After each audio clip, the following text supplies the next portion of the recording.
4th unit मैंने करा दी है, अब ये 5th यूनिट है कार्ल मार्क्स सोशियोलॉजी की, है ना। तो जो भी प्रॉब्लम आ रही है वो तुम मुझसे कमेंट सेक्शन में पूछ लो।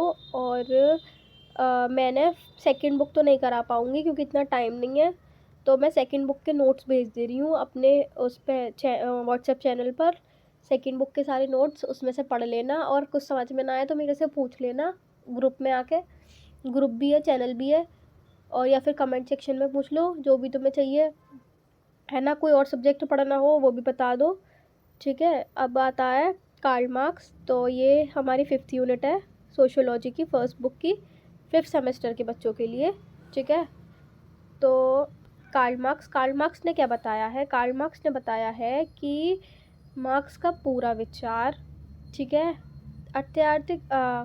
अर्थार्थिक शक्तियों, वर्ग और शोषण को समझने पर आधारित है। मतलब पावर, है ना। जो आपकी विचार, पूरा विचार उनका क्या था? पावर पर। वर्ग कैटेगरी, है ना, कैटेगरीज या क्लास, और शोषण, ठीक है, डेवलपमेंट को समझने पर आधारित है। उनके अनुसार समाज का असली कारण उत्पादन, प्रोडक्शन और अर्थव्यवस्था, इकोनॉमी है, ठीक है। कार्ल मार्क्स का समझ में आ गया। उनका पूरा विचार आर्थिक शक्तियों और वर्ग और शोषण को समझने पर आधारित है। उसके अनुसार समाज का असली कारण उत्पादन और अर्थव्यवस्था है, ठीक है। उसके बाद कार्ल मार्क्स ने जो सिद्धांत बताए हैं, ठीक है, उनको पढ़ लेते हैं एक एक करके।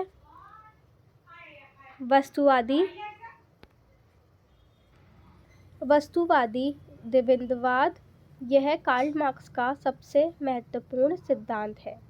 अब इसका मतलब समझते हैं। इसका मतलब क्या है? दुनिया का विकास विचार से नहीं, भौतिक चीज़ों से होता है, और समाज में विकास संघर्ष के कारण होता है, ठीक है। तो भौतिक मतलब, जैसे मैं बताती हूँ कि इसमें ये सब इतना इतना अंदर तक सोचा क्यों गया, बताया क्यों गया, क्योंकि जो पहले की समाज थी वो 2 कैटेगरी में बटी हुई थी। एक राजा, या फिर जो अमीर लोग होते थे, और उनके नीचे काम करने वाले लोग, या तो नौकर, या फिर मैंने इंग्लिश में भी बताया है और सोशियोलॉजी में भी बताया है कि लोग अपने नीचे काम करवाते थे कि आप, है ना, हमें आर्ट बना के दो, या फिर आप हमें कारीगरी करके दो और हम उसे बाहर बेचेंगे, ठीक है। तो जो भौतिक चीज़ों से मतलब जो था कि वहाँ पे जो चीज़ बनती थी, है ना, तो उन्होंने बताया समाज भौतिक चीज़ों से बना है। तो सही बात है, जब चीज़ें समाज में बनेंगी, बिकेंगी, जभी तो समाज में पैसा आएगा, इकोनॉमी बनेगी, जभी तो समाज बनेगा, है ना। तो और सेकंड पॉइंट है, और समाज में विकास संघर्ष के कारण होता है।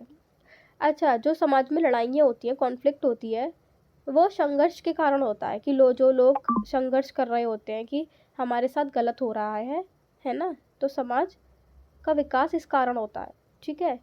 अब इसमें क्या है, डियलेक्टिक्स का मतलब, ठीक है, इसमें डियलेक्टिक्स का मतलब जो दिया है, जो हम पढ़ रहे हैं, इसमें क्या है, 2 विपरीत शक्तियाँ, ठीक है, 2 विपरीत शक्तियाँ हैं, अपोजिट शक्तियाँ हैं, उनके बीच संघर्ष। उनके बीच संघर्ष मतलब अभी आप आगे पढ़ोगे तो आपको और समझ में आ जाएगा।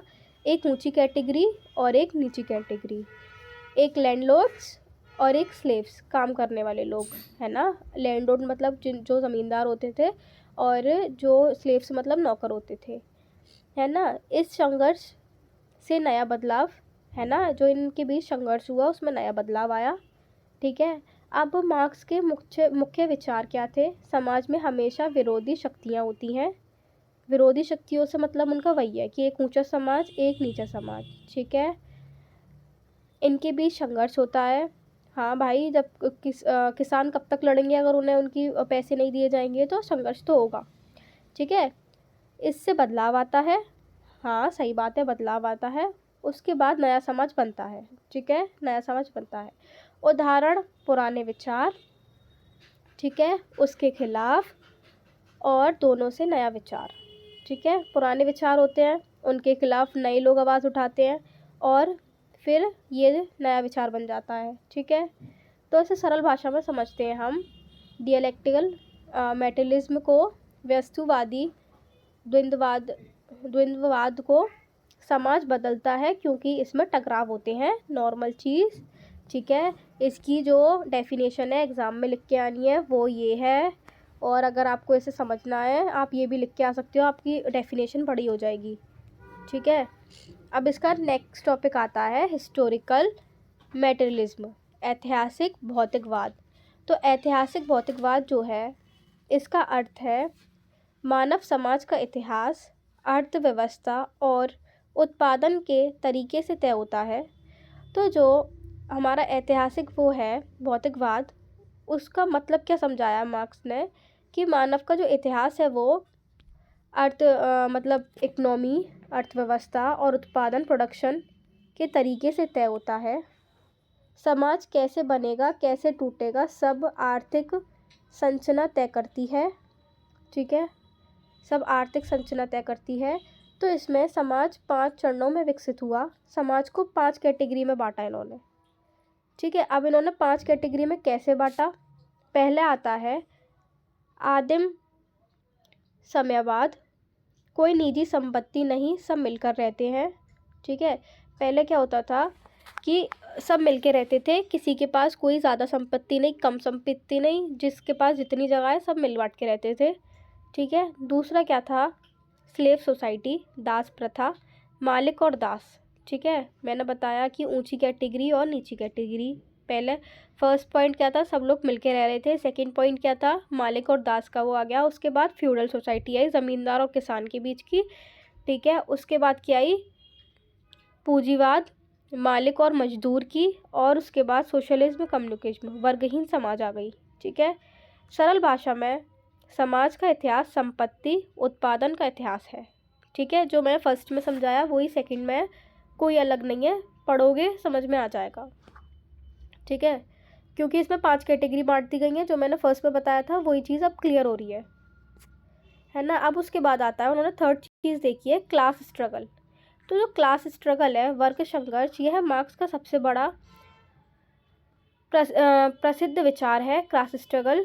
तो ये तुम्हारे एग्ज़ाम में आएगा, 5 मार्क्स में आ सकता है, देख लेना, पढ़ लेना से ध्यान से, इम्पोर्टेंट है ये, है ना। इसमें मुख्य सोच क्या है? समाज हमेशा दो वर्गों में बटा रहता है। एक वर्ग मालिक का होता है, संपत्ति वाला, दूसरा वर्ग मजदूर का होता है, मेहनत करने वाले का। मालिक शोषण करता है, मजदूर संघर्ष करता है, यही समाज को बदलता है। ठीक है, ये मैं फर्स्ट में बता चुकी हूँ, फर्स्ट टॉपिक में, वही थर्ड टॉपिक में पढ़ना है हमें कि एक है मालिक है। ठीक है, दूसरा संघर्ष कर रहा है, मालिक को काम करके दे रहा है, लेकिन जो मालिक को काम करके दे रहा है वो कम पैसों में करके दे रहा है, और जो मालिक कमा रहा है वो ज़्यादा पैसों में कमा रहा है ना। तो ये वाली बात उसे कैसे हजम हो जाएगी, है ना, कि तू इतने कम रेटों में ले रहा है, बेच तू इतने रेटों में रहा है। तो जब ये लड़ाई होती है, कॉन्फ्लिक्ट होती है ना, लोग संघर्ष करते हैं, अपनी मजदूरी मांगते हैं, तो यही समाज का बदलाव है। ठीक है, तो इसमें आती है पूंजीवादी समाज में वर्ग। ठीक है, जो पूंजीवादी समाज में जो वर्ग होते हैं, है ना, तो इसे क्या बोलते हैं? बुर्जुआ। ठीक है, बुर्जुआ बोलते हैं। फैक्ट्री, मशीन, ज़मीन के मालिक, उन्हें बुर्जुआ बोलते हैं। जो फैक्ट्री के, ज़मीन के और मशीन के मालिक होते हैं, जो उनसे स्लेव्स से, नौकरों से काम कराते हैं, उन्हें बुर्जुआ बोलते हैं। First category. सेकंड कैटेगरी होती है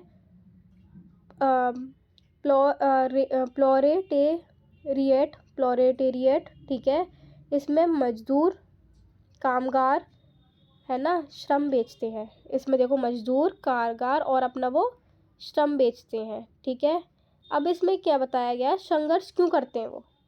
मालिक ज़्यादा मुनाफा चाहता है, मजदूर को कम मजदूरी मिलती है, शोषण बढ़ता है, मालिक का बढ़ता है, मजदूर का तो बढ़ेगा नहीं, है ना।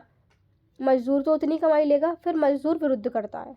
ठीक है, जो चीज़ मैं पहले समझा चुकी हूँ वही इसमें नीचे लिख रही है। ठीक है, आप सरल भाषा में समझ लो, मालिक से मजदूर का संघर्ष। ठीक है, और समाज में बदलाव की असली ताकत, समाज में बदलाव की असली ताकत। ठीक है, ये हो गया हमारा। अब इसमें आता है fourth point, theory of alienation, विमुक्ता का सिद्धांत। ठीक है, तो इसमें विमुक्ता का सिद्धांत क्या है कि पूंजीवाद में मजदूर अपने काम से कटा हुआ, अलग थलग और बेगाना महसूस करता है। ठीक है, पूज्यवाद मतलब जो मजदूर लोग होते हैं वो अपने काम में कटा हुआ महसूस करते हैं। जब उन्हें कमाई नहीं मिलेगी तो वो अलग थलग ही रहेंगे, बेगाने रहेंगे, है ना, महसूस करते रहेंगे। तो इन्होंने 4 चीज़ों में से बांटा है। ठीक है, मार्क्स ने कहा कि मजदूर 4 तरीक़ों से अलग होता है ना, 4 तरीक़ों से अलग होता है। जब उन्हें कमाई नहीं मिलती तो वो अलग ही तो होगा काम से, तो वो चीज़ उन्होंने 4 हिस्सों में बांटी है। ठीक है, पहला ये रहा, उत्पाद से अगलाव। मजदूर चीज़ बनाता है लेकिन वस्तु का मालिक नहीं होता। ठीक है, मजदूर चीज़ तो बना रहा है, ठीक है, लेकिन उसका मालिक तो वो है नहीं, तो उसे दुख तो होगा ना, मेहनत मैं कर रहा हूँ, बेच कोई और रहा है, तो इसलिए वो अलग हो जाता है। ठीक है, काम की प्रक्रिया से अगलाव। ठीक है, काम रूटीन से कर रहा है, मशीन जैसे बैंगल बन जाता है। मजदूर काम को कंट्रोल नहीं करता, मशीन उसे कंट्रोल करती है। अच्छा, जब इसमें ये बताया गया है कि जब मशीन आ गई है ना, अब वो मज़दूरों को कम पैसे मिलेंगे कि बस तुम्हें देखना है कि ये सही बन रही है नहीं बन रही, लेकिन काम कौन कर रहा है, मशीन कर रही है, तो उन्हें दुख होगा, इसलिए वो और अलग थलग हो जाते हैं अपने काम से। ठीक है, सेकंड पॉइंट में ये बताया है। थर्ड पॉइंट में बताया अन्य मजदूर से अगलाव। तो पूज्यवाद में मजदूर में परस्पर्धा बढ़ती है, दोस्ती कम होती है, सब नौकरी बचाने लगते हैं। अच्छा, अगर किसी से बोल दिया जाए कि आपको हम हेड बना रहे हैं और आपको सब पे निगाह रखनी है कि कोई खाने के लिए भी और पानी के लिए भी ना जाए, है ना, तो जो दोस्ती है वो उसे लगेगा कि मैं अगर अपने उसका मालिक का कहना मानूंगा तो मेरी प्रमोशन हो जाएगी, तो वो सब पे ध्यान देने लगेगा, है ना, अपनी नौकरी बचाने के लिए, अपने प्रमोशन करवाने के लिए। तो इसमें क्या है, दोस्ती कम हो जाती है ना, वो अपना अपना सोचने लगता है, तो इससे भी वर्कर्स अलग थलग हो जाते हैं। ठीक है, और इसमें आता है लास्ट पॉइंट, स्वयं से अगलाव। मजदूरी की क्षमता, प्रतिभा और रचनात्मकता को खो देता है, वह सिर्फ मशीन का हिस्सा बन जाता है। जब किसी को अपने हाथ से काम करना पसंद है और फिर वो मशीनों को देख रहा है, नई नई टेक्निक्स को देख रहा है, तो फिर वो सोचता है कि मैं अब काम करना छोड़ देता हूँ, अब मेरे को अब वो इंटरेस्ट नहीं आ रहा काम करने में, है ना, वो अपने ऊपर स्वयं से अगलाव हो जाता है, उसका मन अपने आप हट जाता है। तो ये 4 कैटेगरी में बांटा गया है। ठीक है, मज़दूरों को, और सरल भाषा में मज़दूर अपने काम, लोगों और खुद से अलग थलग पड़ जाता है, यह विमुखता है। ठीक है, ये यहाँ पे हमारा विमुखता, ये हमारा यहाँ पर टॉपिक ख़त्म हो गया। देखते हैं, ये हमारा टॉपिक यहाँ ख़त्म हो गया, है ना। अब इसे हम पूरा पढ़ लेते हैं, पूरे कार्ल मार्क्स के 6 लाइनों में याद रखने का तरीका।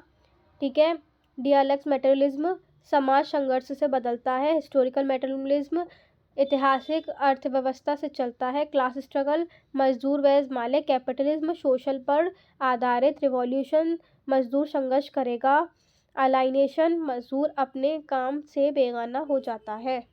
तो ये हमारा 5th यूनिट कंप्लीट हो गई। 6th 7th 8th 3 यूनिट बची, वो मैं रात तक या फिर कल तक करा दूँगी।